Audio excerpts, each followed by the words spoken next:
నమస్తే మిత్రం. ప్రతి భారతీయుడు తెలుసుకోవాల్సిన చరిత్ర ఇది. కశ్యప మహర్షి పేరుతో ఏర్పడిన ప్రదేశం. మైరా అనే సంస్కృత పదానికి అర్థము సరోవరం. ఇలా కాశ్మీర్ గురించి కొన్ని విషయాలు ఈ వీడియో ద్వారా తెలుసుకుందాం. ఎక్కడా స్కిప్ చేయకుండా పూర్తిగా చూడండి ఫ్రెండ్స్.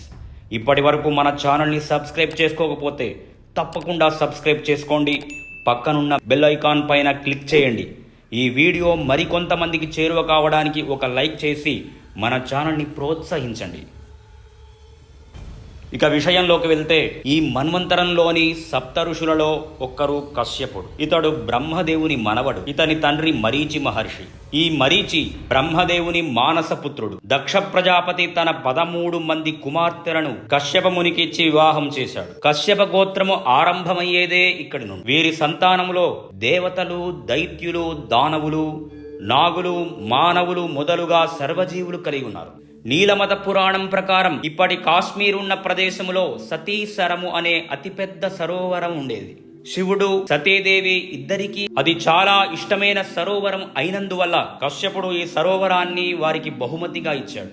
అయితే ఆ సరోవరములో జలోద్భవుడు అనే రాక్షసుడు దాగి ఉండి కశ్యపుడి సంతానాన్ని వేధించేవాడు. అప్పుడు కశ్యపుడు తన కొడుకైన అనంతనాగుడితో కలిసి ఒక వరాహ ముఖము, ఇప్పటి బారాముల్లా అనబడే కాలువను తవ్వి ఆ సరోవరపు నీటిని బయటకి ప్రవహింపచేశాడు. అలా ప్రవహించిన నీరు పడమరలోనున్న మరొక కాలువకు చేరుతుంది. దానిని కశ్యప సాగరము అనగా ఇప్పుడున్న కాస్పియన్ సముద్రము అని పిలుస్తారు.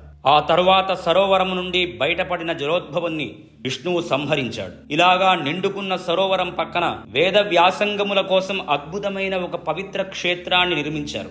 దానిని కశ్యప మైరా అని పిలిచేవారు. అదే కాలక్రమేణా కశ్యమైరా అని ప్రస్తుతం ఈ రోజుల్లో కాశ్మీర్ అని పిలవడం కొనసాగుతోంది. ఈ సుందరమైన కాశ్మీరాన్ని చూడటానికి గౌరీదేవి గణపతితో పాటు మంచుతో కప్పబడి ఉన్న ఒక పర్వత మార్గం ద్వారా తరచూ వచ్చేది. దానిని అప్పుడు గౌరీ మార్గ్ అని పిలిచేవారు. అదే నేటి గుల్మార్గ్. నీలమతి పురాణము మరియు దాని ఆధారముగా రచించిన రాజతరంగిణి ఇవి కాశ్మీరపు పౌరాణిక మరియు ఐతిహాసిక దాఖలాలు. 12వ శతాబ్దములో కలహనుడు అనే పండితుడు వ్రాసిన గ్రంథం శృంఖల ప్రపంచంలోని అన్ని చోట్ల అత్యంత క్యూరియాసిటీతో, చాలా డెడికేషన్ తో చదువబడుతున్నాయి. భారత్లో దీని గురించి ఎవ్వరూ ఎక్కువగా పట్టించుకోవడం లేదు. ఎందుకంటే సోషల్ మీడియాలో చూపిస్తున్న కాశ్మీర్ పూర్తిగా వేరే. కాశ్మీర్ హిందువులది అంటే నమ్మే పరిస్థితి నేడు హిందువులలోనే లేదు. ఇది ఎవ్వరి కాశ్మీరం? ఇది శారదాదేవి నివసించి ఉన్న కాశ్మీరం. నమస్తే శారదాదేవి కాశ్మీర పురవాసిని, స్వామహం ప్రార్థయే నిత్యం విద్యాదానంచ దేహిమే కాశ్మీర పురవాసిని అని ఇలా శారదాదేవిని స్తుతి చేసేవారు. ఫ్రెండ్స్, మీకు కాశ్మీరపు లిపి ఏమిటో తెలుసా? అది శారదా లిపి అని పిలిచేవారు. ఒకవేళ కాకపోతే గనుక ఏమని పిలిచేవారో కామెంట్ చేయండి. అప్పటి కాశ్మీర్లో వేద విద్యాలయాలను శారదా పీఠం అని పిలిచేవారు. ఇదంతా ఎందుకు? ఆనాడు పూర్తి కాశ్మీరాన్నే శారదా దేశము అని పిలిచేవారు. కాకపోతే శంకరాచార్యులు కాశ్మీరానికి ఎందుకు వెళ్లేవారు? అక్కడి కృష్ణగంగా నది యొక్క తీరంలోనున్న అద్భుతమైన శారదా పీఠమును శంకరాచార్యులు చూసి అదే పద్ధతిలో దానిని ప్రతిబింబించేలాగా ఇంకొక శారదా పీఠాన్ని తుంగభద్రా తీరంలో ఉన్న శృంగేరిలో స్థాపించడానికి ఆయనకు ప్రేరణ కలిగింది. ఆ కాశ్మీర్ శారదా పీఠం వల్లనే శారదాదేవి యొక్క శ్రీగంధపు మూల విగ్రహాన్ని కాశ్మీరు నుండే శృంగేరికి తరలించారట. కాశ్మీరానికి కొంతమంది తమ శిష్యులతో పాటు వెళ్లిన కొత్తలో శంకరాచార్యులు ఒక కాశ్మీరీ పండితుడి ఇంట్లో కొన్నాళ్లు అతిథిగా ఉన్నారు. మొదటి దినమే శంకరాచార్యుల పాండిత్యానికి ఆశ్చర్యపోయిన ఆ పండిత దంపతులు శంకర భగవత్పాదులను మరి కొంతకాలము తమ అతిథిగా ఉండి సత్కారాలను పొందమని మనవి చేసుకున్నారట.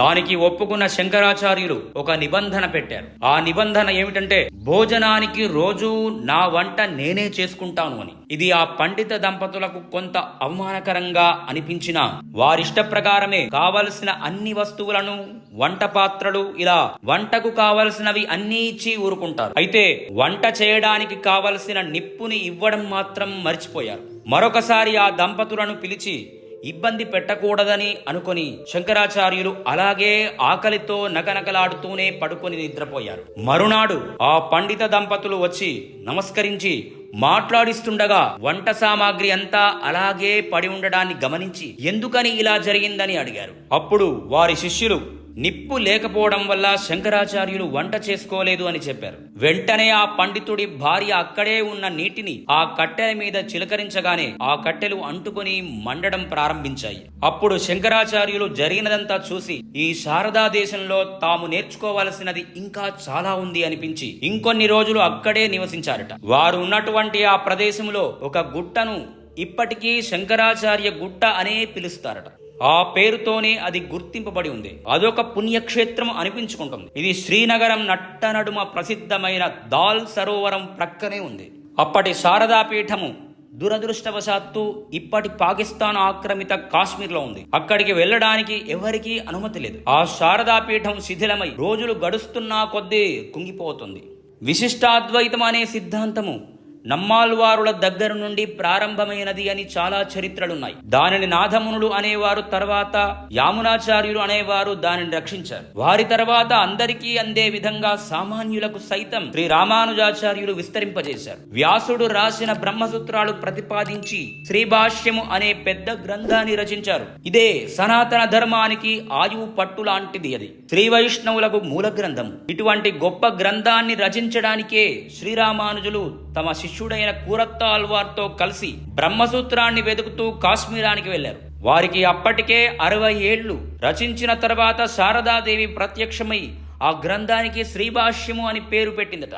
హిందూ ధర్మంలో ఉన్న 2 ముఖ్యమైన ఆచార్యులకు కాశ్మీర్తో సంబంధం ఉంది. కాశ్మీర్ ప్రత్యేకత ఏమిటంటే అది భారతదేశ ఉత్తరాన ఉన్న రాష్ట్రం కావడం మరియు దాని సహజ సౌందర్యం కారణంగా దీనిని భూతల స్వర్గం అంటే భూమిపై ఉన్న స్వర్గం అనే మారుపేరు వచ్చింది. ప్రకృతి సౌందర్యంతో పాటు కాశ్మీరు దవడపడే హిమాలయ శ్రేణులు, అందమైన సరస్సులు, పాత స్మారక చిహ్నాలు, కుంకుమ పువ్వు, యాపిల్స్ మరియు హస్తకళలకు ప్రపంచవ్యాప్తంగా ప్రసిద్ధి చెందింది. కాశ్మీర్లోని అత్యంత ప్రసిద్ధ పర్యాటక ప్రదేశాలు శ్రీనగర్, పహల్గామ్, సోనామార్గ్ మరియు గుల్మార్గ్. కాశ్మీర్లోని పాత దేవాలయాలు, పుణ్యక్షేత్రాలు, మొఘల్ తోటలు మరియు సరస్సులు ఇక్కడ సందర్శించడానికి ఉత్తమమైన ప్రదేశాలలో ఉన్నాయి. ఇలా చెప్పుకుంటూ పోతే కాశ్మీర్ గురించి ఎంతో ఉంది. ఇది ఫ్రెండ్స్, కాశ్మీర్ గురించి మాకు తెలిసిన కొన్ని విషయాలు. మరొక కొత్త విషయంతో మళ్ళీ మీ ముందుకు వస్తాను ఫ్రెండ్స్. See you, bye. ప్రతి భారతీయుడు తెలుసుకోవాల్సిన చరిత్ర. కశ్యప మహర్షి పేరుతో ఏర్పడిన ప్రదేశం. మైరా అనే సంస్కృత పదానికి అర్థము సరోవరం. ఈ వీడియో నచ్చితే లైక్ చేయండి, షేర్ చేయండి. అదృశ్యవాణి ఛానల్ని సబ్స్క్రైబ్ చేసుకోండి. నెక్స్ట్ వీడియోలో మళ్ళీ కలుద్దాం. Thanks for watching.